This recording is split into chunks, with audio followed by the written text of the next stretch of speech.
we are here on the ICC on the Second National Peace Conference, and Engineer Murphy Salazar and his affiliation for this participation being one of the delegates from Mindanao for this National Peace Convention.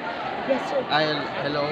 Actually, first time ko lang makaano sa convention na to, and nadama ko yung pagiging Pilipino talaga kasi nung pinapanood ko yung mga ano sa event, grabe, very cultural, nakaka-inspired siya, and talagang yung advocacy ng peace nandun talaga yun, which is napaka-importante lalo na sa bansa natin, kasi alam naman natin yung nagiging problema minsan sa bansa natin, nagkakaroon tayo ng parang pagkakaiba regarding sa religion, iba't ibang perspectives sa politics, and so on and so forth. Kaya napakahalaga ng ganitong klaseng event para mas lalo tayong magkaintindihan, magkaunawaan, ano man yung pagkakaiba ng religion or pagkakaiba natin ng perspektibo sa mga bagay-bagay, at the end of the day, magiging masaya tayo, diba?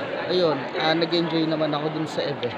Yes, being one of the delegates po and being a peace ambassador, ano pa po yung iba niyong affiliation being an engineer and I'm sure na being the peace ambassador ay i-disseminate niyo din ito sa mga professional engineer na organization. Bali, I'm a member also of the Institute of Integrated Electrical Engineers of the Philippines.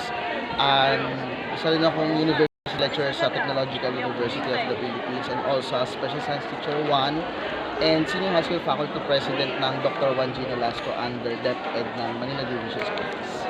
Ayun.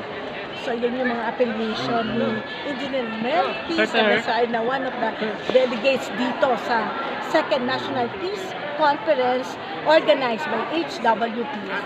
Thank you so much. Thank you, ma'am. Marami.